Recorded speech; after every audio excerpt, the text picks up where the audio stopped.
Good afternoon, welcome to hello Swatantra live show. నేను మీ ఆరోహి. మన జీవితంలో రేపేం జరుగుతుందో ఎవ్వరూ ఊహించలేం. కానీ ఏ క్షణంలోనైనా మన కుటుంబానికి ఎలాంటి ఆర్థిక లోటు రాకుండా చూసుకోవడం మన బాధ్యత. ఇంటి పెద్దలు ఉన్నా లేకపోయినా వారి కుటుంబం తల ఎత్తుకొని బతకడానికి, పిల్లల భవిష్యత్తు సురక్షితంగా ఉండడానికి వారికి కొండంత అండగా నిలిచేదే జీవిత బీమా. అసలు జీవిత బీమా అంటే ఏంటి? ఇది ఏ వయసు వారు తీసుకోవాలి? మార్కెట్లో ఎలాంటి ఇన్సూరెన్స్ స్కీమ్స్ అందుబాటులో ఉన్నాయి? Term insurance, money back, endowment plans మధ్య తేడాలేంటి? ఇలాంటి ఎన్నో సందేహాలకు సమాధానాలు తెలుసుకునే ప్రయత్నమే ఇవాల్టి మన హలో స్వతంత్ర లైవ్ షో. ఈ విషయాలపై మనకు సమగ్రమైన అవగాహన కల్పించడానికి ప్రముఖ ఇన్సూరెన్స్ నిపుణులు తాడేపల్లి రవిశంకర్ గారు మనతో ఉన్నారు. వారితో మాట్లాడి మీ సందేహాలను నివృత్తి చేసుకోవచ్చు. స్క్రీన్ మీద కనిపిస్తున్న నెంబర్లకు ఇప్పుడే కాల్ చేయండి, నిపుణులతో నేరుగా మాట్లాడండి. Hi sir. హాయ్, ఎలా ఉన్నారు? బాగున్నానమ్మా, మీరు ఎలా ఉన్నారు? చాలా బాగున్నాను sir. So welcome to the show sir. Very nice of you, thank you. So ముఖ్యంగా ఫస్ట్ తెలుసుకోవాల్సింది, అసలు ఈ జీవిత బీమా అంటే ఏంటి? అది ఒక ఫ్యామిలీకి ఆర్థిక రక్షణను ఎలా ఇస్తుంది? మొదటగా స్వతంత్ర టీవీ ప్రేక్షకులందరికీ నా నమస్కారాలు. అయితే మీరు అడిగిన ప్రశ్న చాలా బాగుందమ్మా. అయితే ఇందులో సింపుల్ ఒకటే ఒక మాట ఏంటంటే, ఎవరైనా ఒక వ్యక్తి, ఆ వ్యక్తి మీద ఆధారపడి ఉన్న కుటుంబం ఆ వ్యక్తిని కోల్పోయినప్పుడు ఆ వ్యక్తిని వెనక్కి తీసుకురాలేము, కానీ అతని యొక్క ఆదాయాన్ని వెనక్కి తీసుకొచ్చేందుకు చేసేటువంటి ప్రయత్నమే ఇన్సూరెన్స్. సింపుల్గా ఒక మాటలో అర్థమయ్యేలా చెప్పాలంటే, ఎవరైనా ఒక ఆయన ఊరికి వెళ్తున్నారు, ఒక వారం రోజులు ఊళ్ళో ఉండరు. అటువంటప్పుడు ఆయన వెళ్తూ ఆయన వైఫ్కి 1,000 2,000 ఇంటి ఖర్చులకు ఇచ్చి వెళ్తారు. ఇంకా ఆయన ఎప్పటికీ తిరిగి రానప్పుడు ఎంత ఇచ్చి వెళ్తారు అనేదే ఇన్సూరెన్స్. అదే ఇన్సూరెన్స్. ఓకే, అది అయితే దాని ఇంపార్టెన్స్ చాలా ఉంటుంది. మెయిన్గా ఏంటంటే, మనిషిని కోల్పోతాం, అతని ఆదాయాన్ని కోల్పోవడంతో ఆ కుటుంబంలో ఎన్నో మార్పులకు గురవుతుంది. అంటే వాళ్ళ పిల్లల చదువులు, అంటే ఇంకా ప్రస్తుతం ఉన్న స్థాయి నుంచి, ఆర్థిక స్థాయి నుంచి తక్కువ స్థాయిలోకి వాళ్ళు అన్ని రకాలుగా మారాల్సి వస్తుంది. పిల్లల భవిష్యత్తు దెబ్బతినే ప్రమాదం ఉంటుంది. భార్యాబిడ్డలు రోడ్డు మీదకి వస్తారు, వాళ్ళ కుటుంబమే అల్లకల్లోలం అయిపోతుంది. గతంలో ఒక 50 ఏళ్ళ నాడు, 100 ఏళ్ళ నాడు ఏంటంటే, ఆ కుటుంబంలో ఒక వ్యక్తికి ఏదన్నా జరిగితే ఆయన అన్నదమ్ములు కానీ ఆవిడ అన్నదమ్ములు కానీ ఆ కుటుంబాన్ని దగ్గరికి తీసుకుని వాళ్ళని ఫర్దర్గా ఆ కుటుంబాన్ని యొక్క అవసరాలను చూసేటివాళ్ళు. ఈ రోజుల్లో అట్లాంటి పరిస్థితి కష్టం. ఒక కుటుంబం మినిమం రన్ అవ్వాలంటే వాళ్ళ స్కూళ్ళకి, వాళ్ళ భోజనాలకి, వాళ్ళ అన్నిటికీ కూడా చాలా ఎక్కువ మొత్తంలో అవసరం అవుతుంది. అంటే ఒక రకంగా ఏమనిపిస్తుందంటే, ఈ కుటుంబాన్ని కనుక మనం కుటుంబ అవసరాలు కనుక చూడాలంటే వాళ్ళ పిల్లల యొక్క భవిష్యత్తుని పణంగా పెట్టాల్సి వస్తుంది, ఇంకో కుటుంబం పణంగా పెట్టాల్సి వస్తుంది.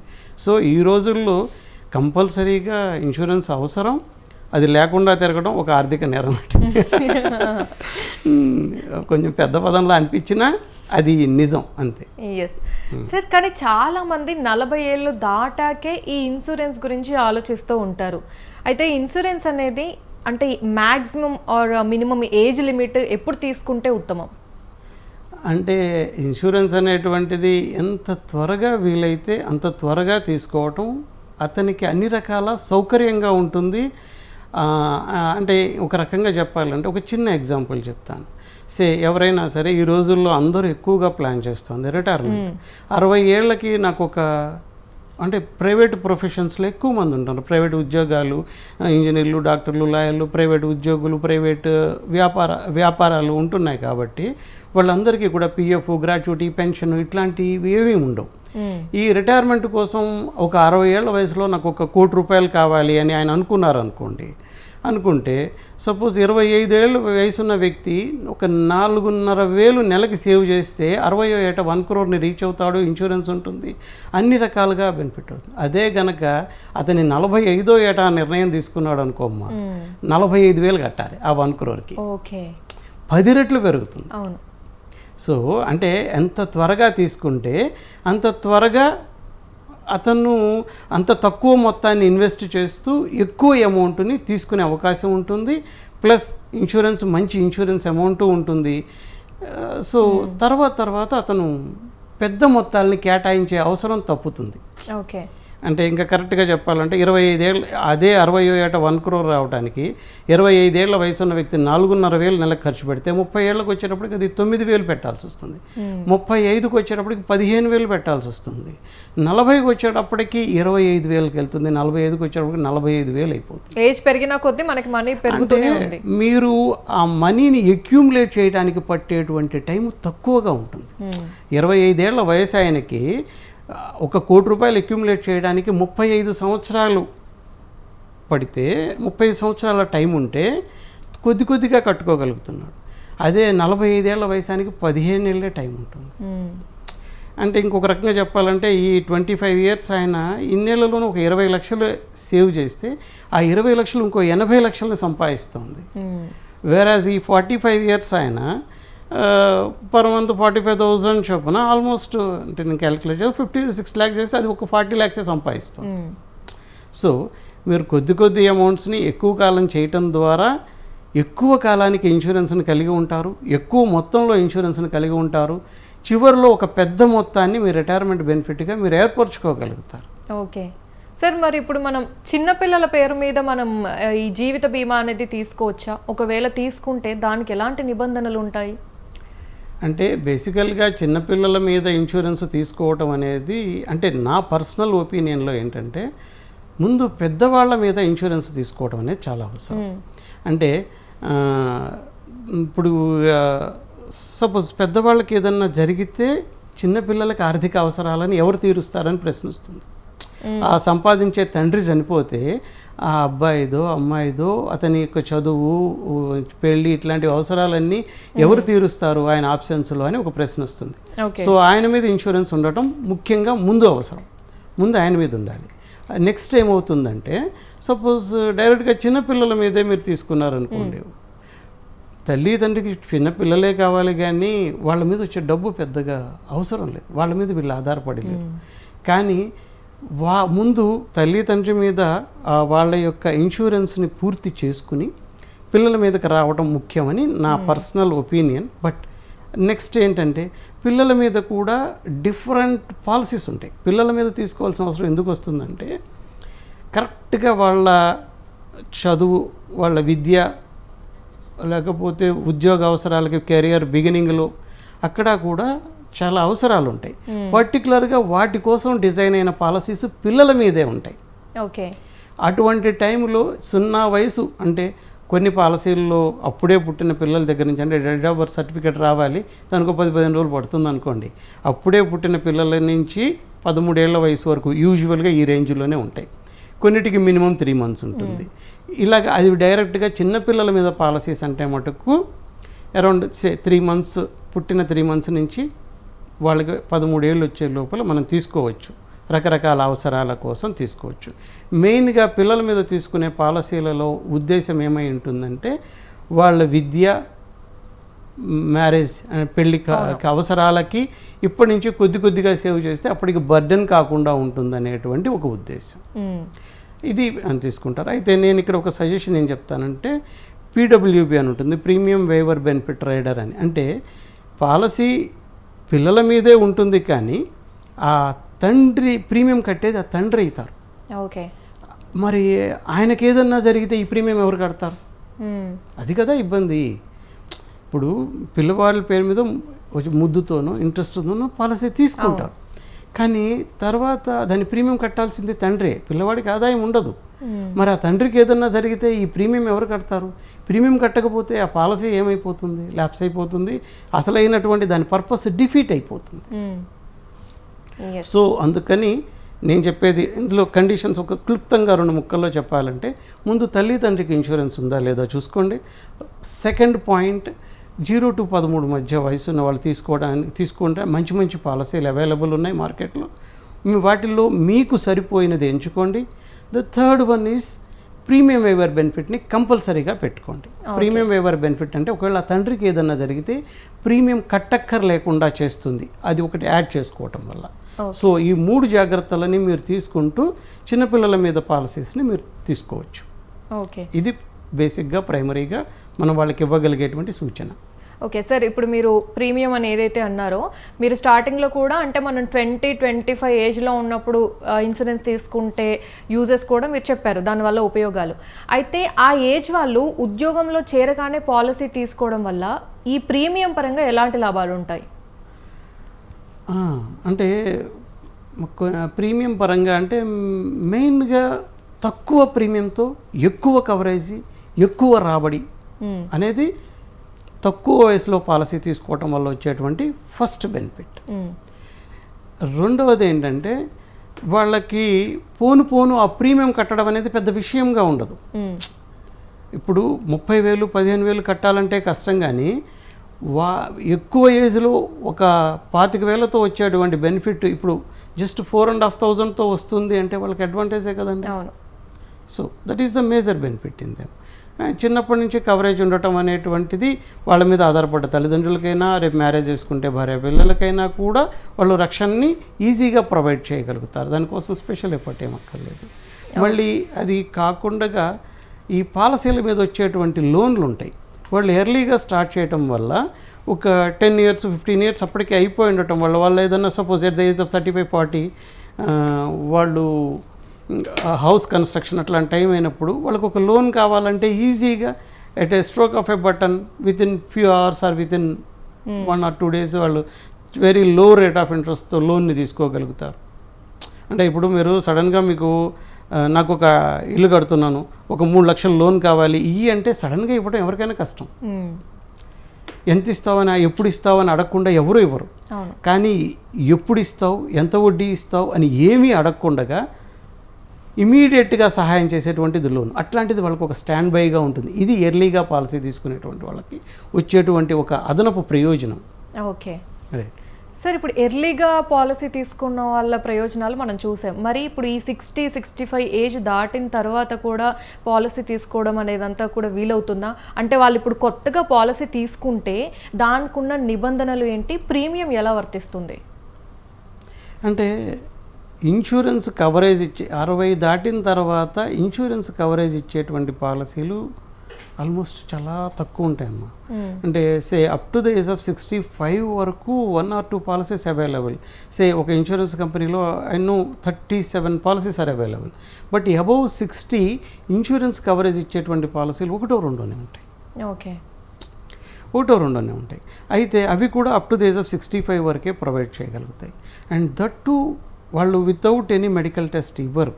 వాళ్ళకి మెయిన్గా ఒక బ్లడ్ టెస్ట్, ఒక ECG, if necessary treadmill test లాంటి టెస్టులు కూడా వాళ్ళు అండర్గో అవ్వవలసి వస్తుంది. సో 60 ఏళ్ల వయసు తర్వాత పాలసీ తీసుకోవడం అనేది, ఇన్సూరెన్స్ పాలసీ తీసుకోవడం అనేది ఏదన్నా ఒక పర్టికులర్ ప్రయోజనమో, ఆ పాలసీ ప్రయోజనాలు నచ్చో, లేకపోతే వాళ్ళు చాలా లేట్ మ్యారేజ్ అయ్యి 50-55 ఏళ్ళ వయసులో పిల్లలు ఉండటం వలనో, ఇట్లాంటి అవసరాలు ఉన్నప్పుడు మటుకే 60 తర్వాత పాలసీ గురించి ఆలోచించాలి. కానీ వీలైనంత వరకు ఇన్సూరెన్స్ ప్రయోజనాలను ఆశించి చేసుకునేటప్పుడు 50 లోపలే మనం పూర్తి చేసుకుంటాం ది బెస్ట్. తర్వాత ఇక మన అవసరాలు, మన డిమాండ్స్, మన పరిస్థితులు కనుక డిమాండ్ చేస్తే మనం వెళ్ళవలసి వస్తుంది. ఇది 65. అయితే వీళ్ళు మెడికల్ టెస్టులకి వాటికి వెళ్ళవలసి ఉంటుంది. జనరల్గా 60 తర్వాత ఈ రోజుల్లో మీకు తెలియందే ఉంది, 40 దాటితే 4 ట్యాబ్లెట్లు, 50-60 దాటితే ఒక స్టంటు, లేకపోతే ఒక మోకాల ఆపరేషను, ఒక 70 దాటితే ఒక ప్రొస్ట్రేటు, ఇవి చాలా కామన్ థింగ్స్ అయిపోయినాయి. ఇవన్నీ ఉండటం వల్లే మన హాస్పిటల్స్ అన్నీ కూడా చాలా ఫ్లరిష్ అవుతుంది. లైఫ్ స్పాన్ అనేది తగ్గుతూ వస్తుంది, లైఫ్ స్పాన్ పెరుగుతుంది. ఇంకా అంటే ఎక్కువ కాలం ఈ హాస్పిటల్స్ ఉన్నంత వరకు మనం త్వరగా చచ్చిపోవడం కష్టం. కాబట్టి అవే మనంత తొందరగా చావనివ్వరు. బట్ వాటన్నిటికీ డబ్బులు కావాలి, అందుకు ఇన్సూరెన్స్లు కావాలి. మన సేవింగ్స్ వాష్అవుట్ అవ్వకుండా ఉండాలంటే దానికి కానీ ఇన్సూరెన్స్లు కావాలి. అండ్ సార్, ఈ మధ్య ఎక్కువగా వింటుంది మార్కెట్లో టర్మ్ ఇన్సూరెన్స్ అని చెప్పేసి. అసలు ఈ టర్మ్ ఇన్సూరెన్స్ అంటే ఏంటి, అంటే ఇది ఎవరికి బాగా సూట్ అవుతుంది? టర్మ్ ఇన్సూరెన్స్ తన మీద ఆధారపడ్డ కుటుంబం ఉన్న ఏ వ్యక్తికైనా అది సూట్ అవుతుందమ్మా. ప్లస్ అదే కాకుండా ఒక ఆయన ఏదైనా హౌసింగ్ లోన్లు, ఏదైనా బిజినెస్ లోన్లు అట్లాంటివి భారీ ఎత్తున చేసి ఉన్నారు. ఈయనకి ఏదన్నా జరిగితే ఆ లోన్లన్నీ వాళ్ళ కుటుంబం కట్టాలి కదా. వాళ్ళకి ఏదైనా ఇల్లు గట్రా ఉంటే అవన్నీ కూడా వాష్అవుట్ అయిపోయి అప్పుల కింద వెళ్ళిపోతాయి. సో ఎవరికైనా సరే టర్మ్ ఇన్సూరెన్స్ అనేటువంటిది తన మీద ఆధారపడ్డ ఒక కుటుంబం ఉన్నా కానీ, లేదు తను కొన్ని బిజినెస్ అవసరాల కోసం అప్పులు చేసి ఉన్నా కానీ మెయిన్గా ఈ రెండిట్లోనూ, అంటే అందరికీ అవసరమే, మెయిన్గా ఈ రెండిట్లో చాలా బాగా అవసరం. ఓకే. కాబట్టి టర్మ్ ఇన్సూరెన్స్ అనేటువంటిది, అయితే దానిలో ఏంటంటే ఆర్థిక ప్రయోజనాలు, అంటే బీమా ప్రయోజనమే కానీ సేవింగ్ పార్ట్ ఉండదు దాంట్లో, అంతే. ఓకే. అదండి దాంట్లో. అంటే టర్మ్ ఇన్సూరెన్స్ ఒక చిన్న ఐడియాకి చెప్తాను. ఒక 30 years అయినా నెక్స్ట్ 30 yearsకి ఒక టర్మ్ ఇన్సూరెన్స్ తీసుకున్నారు, ఒక 1 crore తీసుకున్నారు అనుకోండి అమ్మా, 1 crore ఇన్సూరెన్స్. ఏమన్నా జరిగితే 1 crore వస్తుంది. ఆయన ప్రీమియం కొద్ది మొత్తంలో ప్రీమియం కడతారు, అంటే చాలా తక్కువ అమౌంట్కి బోలెడు ఎక్కువ ఇన్సూరెన్స్ ఉంటుంది. అది టర్మ్ ఇన్సూరెన్స్ యాక్చువల్గా. అయితే ఈయన కొద్ది మొత్తం కట్టడం వల్ల ఈయనకి ఏదైనా జరిగితే ఒక 1 crore ఫ్యామిలీకి వస్తుంది. ఏం జరగకపోతే ఈయన కట్టిన ప్రీమియం ఏమీ కూడా రాదు. Okay. That's what term insurance. ఈ 30 years టర్మ్ పెట్టుకున్నప్పుడు ఈ 30 years లోపల ఏదన్నా జరిగితే ఒక 1 crore ఏదో వస్తుంది. ఎంతకైతే ఆయన తీసుకున్నారో అది వస్తుంది. బట్ ఏమన్నా సేవింగ్ ఎలిమెంట్ దాంట్లో ఉండదు. సో కాబట్టి ఏంటంటే టర్మ్ ఇన్సూరెన్స్ బేసిక్గా ఉండాలి. అంటే మనం ఒక ఫ్యామిలీ స్టార్ట్ చేసాము, మన మీద ఆధారపడ్డ మనుషులు ఉన్నారు, లేదా మనం బాగా అప్పులు చేసాము బిజినెస్ కోసం కానీ దేనికన్నా అనుకున్నప్పుడు, వాళ్ళు ఇమీడియట్గా ఫస్ట్ చేయాల్సిన పని, వాళ్ళ దగ్గర ఒక సేవింగ్స్కి సరిపోను అమౌంట్ లేకపోయినట్లయితే టర్మ్ ఇన్సూరెన్స్తో స్టార్ట్ చేయాలి. First term insurance. ఓకే. అలాగే ఈ హోల్ లైఫ్ ఇన్సూరెన్స్ స్కీమ్ అనేది కూడా విన్నాం సార్, దాని ప్రత్యేకతలు ఏంటి? హోల్ లైఫ్ అంటే అది పేరులోనే ఉంది, whole of the life, whole of the life insurance. ఇప్పుడు నేను చెప్పానే 30 years అయినా 30 years తీసుకుంటే 60తో అయిపోతుంది, 60తో అయిపోతుంది. ఇది అట్లా అవ్వదు. ఓకే. ఇది హోల్ లైఫ్ తీసుకుంటే మీరు 80 వరకు బతికితే 80 వరకు ఇన్సూరెన్స్ ఉంటుంది, 90 వరకు బతికితే 90, 100 వరకు బతికితే 100 ఇన్సూరెన్స్ ఉంటుంది. హోల్ లైఫ్ అంటే హోల్ ఆఫ్ ద లైఫ్ మీకు ఇన్సూరెన్స్ ప్రొవైడ్ చేస్తారు. ఓకే. అంటే ఆ డబ్బు మీరు చూడరు కానీ మీ వారసులకి అన్నమాట.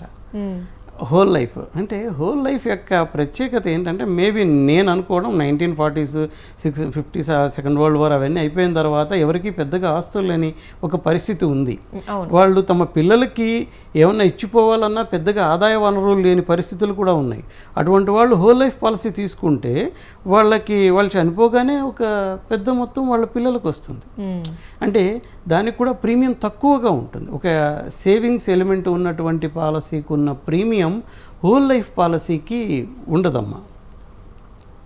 అంటే హోల్ లైఫ్ పాలసీకి అంత, కాబట్టి అందుకని ఏంటంటే తక్కువ ప్రీమియంతో తన తర్వాత వాళ్ళకి స్థిరాస్తులతో పాటు ఒక చరాస్తి కూడా ఇవ్వాలి. అంటే ఇల్లు, స్థలాలు, పొలాలతో పాటు ఏదైనా క్యాష్ కూడా ఇస్తే ఉపయోగంగా ఉంటుంది అని అనుకుంటే వాళ్ళకి ఇది ఇస్తారు. అంటే దానిలో మోస్ట్ ఇన్నర్ ఎలిమెంట్ ఏంటంటే వాళ్ళ యొక్క చివరి జీవితం గౌరవప్రదంగా గడుస్తుంది. దీనికి ఏంటి లింక్ అని మీకు అనిపించవచ్చు, కానీ ఇప్పుడు ఈయన చనిపోతే ఒక 50 లక్షలు వస్తాయంటే వాళ్ళ కొడుకు, కోడలు ఎవరైనా సరే బాగా చూసుకుంటారు. ఆ కోడలు పొద్దున్నే లేచి కాఫీ ఇస్తుంది, కొడుకు బాగున్నావు నాన్న అంటారు, హాస్పిటల్కి వెళ్ళాలని అడుగుతారు, అన్నీ జరుగుతాయి. ఎందుకంటే వీళ్ళ తర్వాత 50 లక్షలు వస్తాయి. సపోజ్ వీళ్ళు చూడలేదనుకోండి, నామినీ మారిపోతారు, వేరే వాళ్ళు వచ్చేస్తారు. సో ఆ రిస్క్ వాళ్ళు తీసుకోరు. కాబట్టి వీళ్ళ చివరి జీవితం హోల్ లైఫ్ పాలసీ ఉన్న వాళ్ళకి గౌరవప్రదంగా గడుస్తుంది. పిల్లలకి స్థిరాస్తులతో పాటు క్యాష్ చేతిలో పెడతారు. ఓకే. మళ్ళీ అదొక్కటే కాదు, ఈ రోజుల్లో మోస్ట్లీ 70 తర్వాత మనం బతికుంటాం, కానీ 40 లోపు అన్నం ఎంత తిని మందులు ఎంత తక్కువ వేసుకుంటామో రివర్స్లో అవుతుంటుంది. మందులు ఎక్కువ తిని అన్నం తక్కువ తింటాం. సో అటువంటి స్టేజ్లో ఆ టైంలో మెడికల్ అవసరాలకి ఈ హోల్ లైఫ్ పాలసీ మీద వచ్చేటువంటి లోన్లు కూడా కొంచెం ప్రొటెక్టివ్గా నిలుస్తాయి. సడన్గా హాస్పిటల్లో చేరారు, వాళ్ళకి మెడిక్లెయిమ్ కష్టము. జెరియాట్రిక్ మెడిక్లెయిమ్ ఇన్సూరెన్స్లు ఎంతవరకు ఉంటాయని మనం చెప్పలేము, కానీ బట్ వాళ్ళకి ఇమ్మీడియట్గా ఒక 1 or 2 lakhs 3 lakhs ఇమ్మీడియట్గా హాస్పిటల్లో కట్టడానికి లోన్ అవైలబిలిటీ ఉంటుంది. నువ్వు కడతావా అని ఎవరో ఒకళ్ళు, అంటే ఒక్కొక్కసారి సినిమాల్లో చూపిస్తూ ఉంటారు, ఆ పేషెంట్ ఆయన తండ్రి ఏమో లోపల ఐసీయూలో ఉంటాడు, అద్దాల్లోంచి కనపడుతూ ఉంటాడు, తల్లేమో బయట బిల్లు కట్టమని బతిమలాడుతుంటుంది కొడుకుల్ని, వాళ్ళని. ఆ పరిస్థితులు రాకుండా ఉంటాయి. కడితే వెంటనే దీనిలో వచ్చే 1 లక్ష 2 లక్షలు 3 లక్షల లోన్ ఇమీడియట్గా. అంటే మోస్ట్లీ వాళ్ళ యొక్క చివరి జీవితాన్ని గౌరవప్రదంగా ఉంచుతుంది. వాళ్ళ పిల్లలకి క్యాష్ ఇవ్వగలుగుతారు. వాళ్ళు కూడా వీళ్ళని చూసుకునేందుకు ఒక మోటివ్, డిపెండ్ అవ్వకుండా కూడా హెల్ప్ చేస్తుంది ఉంటుంది. చివరిలో అందరూ మన గౌరవంగా చూడడానికి ఒక మోటివ్ ఉంటుంది. ఎస్, అలాగే ఇంకో పాలసీ సార్, ఈ ఎండోమెంట్ పాలసీ అని చెప్పేసి, ఆ పాలసీ ప్రయోజనాలు ఏంటి? అండ్ ఈ సేవింగ్స్ ఇంకా ప్రొటెక్షన్ ఉంటుంది కదా, రెండు కావాలనుకునే వారికి ఎండోమెంట్ ప్లాన్స్ ఏవైతే ఉన్నాయో ఇది ఎలా ఉపయోగపడుతుంది? అంటే మీరే చెప్పేశారు ఆల్మోస్ట్. Question sir. లేదు అంటే అందులోనే 50% ఆన్సర్. ఓకే. అంటే ఈ సేవింగ్స్ ఎలిమెంట్ అంటే సాధారణంగా ఏం చేస్తామంటే, అదే ఇందాక చెప్పాను కదా, ఎవరైనా కానీ రిటైర్మెంట్ ప్రొవిజన్స్ని ఏర్పరచుకోవాలి అని అనుకునేటువంటి వాళ్ళకి, అంటే మోస్ట్లీ దీనికి ఒక చిన్న ఇంట్రొడక్షన్ లాగా 1 minute చెప్తాను. లైఫ్లో 3 stages జనరల్లీ అనుకునేవి 3 stages ఉంటాయి. First stage learning stage, between 0 to 25 మనని అమ్మా నాన్న చూస్తారు, వాళ్ళు మనని పెంచుతారు. 25 to 55 or 60 మన ఎర్నింగ్ పీరియడ్ ఉంటుంది. లెర్నింగ్ పీరియడ్ తర్వాత ఎర్నింగ్ పీరియడ్ ఉంటుంది. ఎర్నింగ్ పీరియడ్లో మనం ఎర్న్ చేసి అటు మదరు ఫాదర్ని కానీ ఇటు పిల్లల్ని కానీ మనం చూస్తుంటాం. 60 తర్వాత మనల్ని ఎవరు చూస్తారు? మన పిల్లల మనీ మనం చూసుకుంటామా? ఈ ప్రశ్నకు సమాధానం ఈ 25 to 60 మధ్య మనం చేసేటువంటి సేవింగ్సే ఒక సమాధానం. ఓకే. మనీ మనం చూసుకోవడం గౌరవంగా ఉంటుంది. అంటే మీరు ఇంకా చెప్తారు కదా, 60 తర్వాత మీరు ఉద్యోగంలోంచి రిటైర్ కండి కానీ లైఫ్ నుంచి రిటైర్ కండి. పిల్లల మీద ఆధారపడ్డ వాళ్ళు లైఫ్ నుంచి రిటైర్ అయిపోవాల్సి వస్తుంది. ఓకే. ఈ టైంలో సేవింగ్స్ చేసుకున్నటువంటి వాళ్ళు లైఫ్ నుంచి రిటైర్ గారు, ఉద్యోగం నుంచే రిటైర్ అవుతారు 60 తర్వాత. అది దానిలోని అడ్వాంటేజ్. కాబట్టి ఏంటంటే మీరు టర్మ్ ఇన్సూరెన్స్ని సేవింగ్స్ని కలిపి చేసేటువంటిది ఎండోమెంట్ పాలసీ. మీరు ఇన్సూరెన్స్ తీసుకుంటూ ఏదన్నా జరిగితే మళ్ళీ ఏమి జరగకపోతే చివరిలో ఒక పెద్ద మొత్తం రావటం. మీరు ఇందాక టర్మ్ ఇన్సూరెన్స్లో ఏం రాదని చెప్పాం కదా, ఈ ఎండోమెంట్ ఏంటి, టర్మ్ ఇన్సూరెన్స్ ప్లస్ సేవింగ్స్ కలపటం వల్ల చివరిలో మళ్ళీ ఒక పెద్ద మొత్తాన్ని వాళ్ళు తీసుకోగలుగుతారు వాళ్ళ రిటైర్మెంట్కి. ఓకే. దానికి దీనికి మధ్య తేడా చివరిలో అమౌంట్ రావడం. ఇంకో policy sir, money back policy కదా సార్. మనీ బ్యాక్ పాలసీ అంటే ఏంటి? అంటే ఇది అసలు ఎలా వర్క్ అవుతుంది అని, మళ్ళీ పేరులోనే ఉంది మనీ మనకి వెనక్కి వచ్చేస్తుంది అని. అంటే దీనివల్ల కలిగే ఆర్థిక ప్రయోజనాలు ఏంటి? అంటే కొంతమందిలో ఒక ఫీల్ ఉంటుందండి, ఏంటంటే ఈ మనీని ఇన్నాళ్ళు 20 years 25 years 30 years ఇక్కడ పెట్టి బ్లాక్ చేసే బదులు నేను నా బిజినెస్లో ఇన్వెస్ట్ చేస్తే ఇంకా బాగా చేస్తా కదా, ఇంకా బాగా నేను ఏం చేస్తా కదా, ఇంకా ఎక్కువ అమౌంట్ నేను జనరేట్ చేయగలుగుతాను కదా.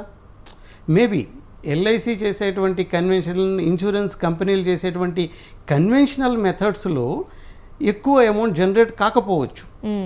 నేను I'm more efficient than them అని అనుకున్నప్పుడు ఎవ్రీ 5 yearsకి మోస్ట్లీ, అంటే ఇన్ జనరల్గా అన్ని ఇన్సూరెన్స్ కంపెనీల్లో కామన్గా ఉన్నటువంటివి మనం తీసుకున్నట్లయితే ఈ మనీ బ్యాక్ని సర్వైవల్ బెనిఫిట్స్ అంటారు. ఇన్సూరెన్స్ టెర్మినాలజీలో సర్వైవల్ బెనిఫిట్స్ అంటే మంచి బతికుండగా ఇచ్చేటువంటి బెనిఫిట్స్ని కాబట్టి సర్వైవల్ బెనిఫిట్స్ అంటారు. ఏంటంటే ఎవ్రీ 5 yearsకి వాళ్ళు కట్టిన అమౌంట్లో రఫ్గా 50% ఇవ్వటం, లేదా ఒక 10 years పేమెంట్ చేసిన తర్వాత 11th year నుంచి కంటిన్యూస్గా ఎవ్రీ ఇయర్ పేమెంట్ చేయటం, ఇట్లాంటి రకరకాల మెథడ్స్ వాళ్ళ యొక్క అవసరాలను బట్టి ఉంటాయండి. సో ఈ 5 yearsకి వచ్చేటువంటి ఈ మనీ బ్యాక్స్ అనేటువంటివి జనరల్గా 5 yearsకి వచ్చేటువంటి మనీ బ్యాక్స్ ఎట్లా ఉంటాయంటే, ఆ 5 yearsలోనూ వాళ్ళు పే చేసినటువంటి అమౌంట్స్లో ఒక 50% వెనక్కి ఇవ్వడం, అది వాళ్ళు రొటేట్ చేసుకోగలుగుతారు. ఇంకో 50%లో ఇన్సూరెన్స్ పార్షియల్ సేవింగ్స్ మిగులుతాయి. సో ఓవరాల్గా ఒక 20 year పీరియడ్కి కనుక ఇది తీసుకున్నట్లయితే వాళ్ళు కంపెనీ దగ్గర ఉంచేటువంటి అమౌంట్ చాలా తక్కువ ఉంటుంది. వీళ్ళ దగ్గర వీళ్ళు మ్యాక్సిమం అమౌంట్ని వీళ్ళు తీసేసుకునే ఉంటారు. సో వీళ్ళు జనరేట్ చేసుకునేది వీళ్ళు జనరేట్ చేసుకోవచ్చు, అటు నుంచి కంపెనీ జనరేట్ చేసేది కంపెనీ జనరేట్ చేస్తుంది. సో ఆ రకంగా అంటే మధ్యలో ఇది ఒక రకమైన thought process. Second thought process ఏముంటుందంటే, కొంతమంది ఒక అబ్బాయి పుట్టగానే ఒక మనీ బ్యాగ్ తీసుకుంటారు. 5 ఏళ్ళకి అబ్బాయి స్కూల్కి వెళ్ళగానే ఉపయోగపడుతుంది. మళ్ళీ ఇంకొక 5 ఏళ్ళకి అబ్బాయి ఏదో 5th క్లాస్కి ఎక్కడికి రాగానే ఏదో కోచింగ్లో ఉపయోగపడుతుంది. అబ్బాయి మళ్ళీ 10th 15 ఏళ్ళకి కాగానే హయ్యర్ స్టడీస్కి ఉపయోగపడుతుంది వచ్చేటువంటి అమౌంట్. ఫైనల్లో వచ్చేటువంటి అమౌంట్ అబ్బాయి అమెరికా పంపించడానికి ఉపయోగపడుతుంది. అట్లాంటి ప్లాన్తో తీసుకోవచ్చు కొంతమంది. So different stages of life వాళ్ళ అబ్బాయికి డిఫరెంట్ స్టేజెస్ ఆఫ్ లైఫ్లో వచ్చేలాగా కూడా తీసుకోవచ్చు. ఓకే సార్, ఇంకొకటి, ఈ మధ్యకాలంలో చాలామంది యులిప్స్ అని దాని వైపు మొగ్గు చూపుతున్నారు. మరి దీంట్లో ఇప్పుడు ఇన్సూరెన్స్ ఇన్వెస్ట్మెంట్ రెండు కలిసి ఉంటాయి. సో ఇందులో మరి ఎంత రిస్క్ ఉంటుంది ఈ ప్లాన్లో? మీరు కూడా మంచి నాలెడ్జ్గానే అడుగుతున్నారు. లేదు బాగుంది. అవునమ్మా, అంటే ఎందుకంటే టెర్మినాలజీ కరెక్ట్గా ఉంది మీది. ఎందుకంటే మీరు ఫస్ట్ టర్మ్ ఇన్సూరెన్స్ అడిగారు, తర్వాత టర్మ్ ఇన్సూరెన్స్ ప్లస్ సేవింగ్స్ అడిగారు, నెక్స్ట్ అది టర్మ్ ఇన్సూరెన్స్ ప్లస్ ఇన్వెస్ట్మెంట్ అడుగుతున్నారు. మేబీ ఇది అవ్వగానే నేను కూడా జీవిత బీమా పాలసీ తీసేసుకుంటాను సార్. మోస్ట్ వెల్కమ్ అమ్మా, వెరీ గుడ్ డెసిషన్. చలో, అంటే ఈ యూలిప్లు ఏంటంటే యూనిట్ లింక్డ్ ఇన్సూరెన్స్ పాలసీ అంటారు దాన్ని. యూనిట్ లింక్డ్ అంటే ఏం లేదు, ఈక్విటీ మార్కెట్ ఎక్స్పోజర్ తోటి ఉంటుంది. ఇప్పుడు ఏదైతే సేవింగ్స్ పార్ట్ ఉందో, టర్మ్ ఇన్సూరెన్స్ ప్లస్ సేవింగ్స్ పార్ట్ని ఎండోమెంట్ అన్నాము, ఈ సేవింగ్స్ పార్ట్ని తీసేసి ఈక్విటీ ఎక్స్పోజర్ పెడతారు. ఇది అంటే ఏమవుతుందంటే సేవింగ్స్ ఈజ్ నాన్ రిస్కీ. మీరు డబ్బులు దాచుకుంటంలో రిస్క్ ఏమి ఉండదు.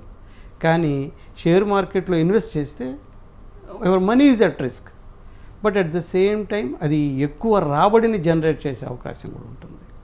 మీరు కొంచెం రిస్క్ తీసుకుని నా అమౌంట్ నేను దాచుకోను, నేను ఎక్కువ రాబడిని కొంచెం రిస్క్ అయినా పర్వాలేదు, ఎక్కువ రాబడి ఉంటే బాగుంటుంది, నాకు రిస్క్ అయినా పర్వాలేదు, ఈ సేవింగ్స్లో వచ్చేటువంటి కొద్దిపాటి ఇంట్రెస్ట్ ఐఎమ్ నాట్ సాటిస్ఫైడ్, నాకు సంతృప్తికరంగా లేదు, నేను కొంచెం కష్టమైన ఇన్వెస్ట్మెంట్ మార్గాన్ని ఎంచుకుంటాను. ఇన్సూరెన్స్ కావాలి, దానికి గాను టర్మ్ ఇన్సూరెన్స్ ప్లస్ ఇన్వెస్ట్మెంట్ యొక్క కాంబినేషన్ తీసుకోగలిగితే నాకు ఈ మార్గంలో నేను రిస్క్ తీసుకునైనా నా రాబడి ఎక్కువ కావాలని కోరుకుంటున్నాను. రిస్క్ అంటే you may lose your capital also ఉంటుంది, అది మీరు క్యాలిక్యులేటెడ్ మూవ్ వేయాల్సి ఉంటుంది. సో అది యూలిప్. ఇన్సూరెన్స్ ప్లస్ సేవింగ్స్ అయితే endowment, term insurance plus investment అయితే ULIP, unit linked insurance product. So అది రెండో పార్ట్ అన్నమాట. కొంచెం రిస్క్ తీసుకుని, ఇన్సూరెన్స్తో పాటు రిస్క్ తీసుకునైనా లాంగ్ టర్మ్లో ఎక్కువ రాబడులు నేను పెంచుకోవాలి అన్న ఉద్దేశం ఉంటే ఉంటుంది. కరెక్ట్గా మన ఇన్సూరెన్స్ సెక్టార్ టెర్మినాలజీలో అయితే ఏం చెప్తారంటే, సేవింగ్స్లో నీ అమౌంట్ యొక్క ఇన్వెస్ట్మెంట్ యొక్క రిస్క్ కంపెనీ మీద ఉంటుంది, యూలిప్లో నీ అమౌంట్ యొక్క ఇన్వెస్ట్మెంట్ రిస్క్ పాలసీ హోల్డర్ మీద ఉంటుంది. ఇది బేసిక్ డిఫరెన్స్. సేవింగ్స్లో ఇన్వెస్ట్మెంట్ రిస్క్ని కంపెనీ తీసుకుంటుంది, యూలిప్లో ఇన్వెస్ట్మెంట్ యొక్క రిస్క్ని పాలసీ హోల్డర్ బేర్ చేయాల్సి. That's what ULIP. ఓకే. అలాగే ఈ ఏంటి రిటైర్మెంట్ లేదంటే పెన్షన్ ప్లాన్స్ కూడా ఈ జీవిత బీమాలో భాగం అవుతాయా సార్? యాక్చువల్గా అవ్వాలి. ఎందుకంటే ఇన్సూరెన్స్లో not only insurance, life planning అంటే ఇప్పుడు మేజర్గా ఒకప్పుడు అంటే మొత్తం 3 రకాల హై రిస్క్లు ఐడెంటిఫై చేశారు. ఒకటి ఏంటి, ఒక ఫ్యామిలీ సడన్గా అంటే అతని మీద ఆధారపడి ఉన్నటువంటి ఫ్యామిలీ ఇతని యొక్క డిసపియరెన్స్ వల్ల అది it's a big risk and challenge to them, ఆ ఫ్యామిలీకి, ఈయనకి కాదు. ఇంకొకటి ఏంటంటే ఈయనకి ఏదైనా డిజబిలిటీ వస్తే, అంటే ఇది సెకండ్ అదనమాట, ఈయన ఏదైనా ఒక మేజర్ యాక్సిడెంట్ వల్ల డిజేబుల్ అయ్యి మంచం మీద కదలలేని పరిస్థితి ఉంటే అది ఆ లైఫ్ గడపడం ఈయనకి రిస్క్, ఆ ఫ్యామిలీకి రిస్క్, ఈయన చూసుకోవడం. ద థర్డ్ రిస్క్ ఈజ్ అంటే ఇప్పుడు అదే it's an identified risk, living to long. అంటే ఇప్పుడు యావరేజ్ లివింగ్ ఏజ్ 71.3 ఉంది male, female average living age 73.6 ఉంది. అంటే ఇంతకాలం యావరేజ్ లివింగ్ ఉంది. యావరేజ్ అంటే మెజారిటీ పీపుల్ 80 పైన బతికితేనే ఇది యావరేజ్ అవుతుంది. అంటే 80 పైన వాళ్ళు ఇంకా ఉంటున్నారు అంటే అంతకాలం మనం పోషించుకోవాల్సిన రిస్క్ ఉంది. అంటే 60 తర్వాత పీరియడ్ మోస్ట్లీ అది మెడికల్గాను, ఫిజికల్గా, మెంటల్గా ఛాలెంజింగ్గా ఉంటుంది. మనం ఫీడ్ చేసుకునే మనీ ఉండాలి, మన మెడికల్ అవసరాలకు సరిపడా అమౌంట్ ఉండాలి, మెంటల్గా అంత గట్టిగా ఉండం, ఫిజికల్గా అంత స్ట్రాంగ్గా ఉండం ఆ టైంలో. అందుకని there is a risk of living to long అంటున్నారు. సరే, ఇప్పుడు చివరిగా ఒక ఇన్సూరెన్స్ కంపెనీని ఎంచుకునేటప్పుడు ఈ క్లెయిమ్ సెటిల్మెంట్ రేషియోని ఎలా చూసుకోవాలి? క్లెయిమ్ సెటిల్మెంట్ రేషియోలో 2 రకాల క్లెయిమ్స్ సెటిల్మెంట్ రేషియోని ఇప్పుడు జనరల్గా ఇస్తున్నారు. IRDA కూడా for the last 2 years company వైడ్గా ఇవ్వడం ఆపేసింది. కానీ 2 రకాలుగా, అంటే ఒకటి డెత్ క్లెయిమ్, ఒకటి maturity claim. Death claim and maturity claim ఈ 2 రకాల క్లెయిమ్స్ ఉంటాయి. అంటే పీరియడ్ అయిపోయే లోపల చనిపోతే డెత్ క్లెయిమ్, పీరియడ్ తర్వాత చనిపోతే పీరియడ్ అయిపోయిన తర్వాత తీసుకునేది మెచ్యూరిటీ క్లెయిమ్, పీరియడ్ అయిపోయిన తర్వాత తీసుకునేది. సో ఈ మెచ్యూరిటీ క్లెయిమ్స్ అనేటువంటివి జనరల్గా అందరూ 99%, 98% లాగానే ఉంటుంది. డెత్ క్లెయిమ్స్ కూడా ఆల్మోస్ట్ ఇండస్ట్రీ యావరేజ్ వచ్చి 98%, అంటే 100కి 98 క్లెయిమ్లు పేమెంట్ అవుతున్నాయి. ఇందులో ఏ కంపెనీ ఎక్కువ క్లెయిమ్స్ పే చేస్తుంది అండ్ దాని వాల్యూమ్ ఆఫ్ క్లెయిమ్స్ ఎంత, ఇవి కూడా మనం చూసుకోవాలి. అంటే ఇప్పుడు సపోజ్ ఇండస్ట్రీలో టాప్ కంపెనీ 8, అంటే ఇంకొక పారామీటర్ కూడా చూడాల్సిన అవసరం చెప్తుంది. 8,48,000 క్లెయిమ్ 24-25 పీరియడ్కి 8,48,000 క్లెయిమ్స్ వచ్చినాయి. 8,23,000 సెటిల్ చేసింది, ఆల్మోస్ట్ ఒక 25,000 మటుకు అవి వేరియస్ రీజన్స్ పెండింగ్ ఉంది. బట్ అదే ఒక చిన్న కంపెనీ ఉంది, దానికి 10 క్లెయిమ్స్ వస్తే 9 క్లెయిమ్స్ సెటిల్ చేస్తే అది 90%లో ఉంటుంది. సో నెంబర్ ఆఫ్ క్లెయిమ్స్ని హ్యాండిల్ చేసే కెపాసిటీని కూడా చూసుకోవాలి.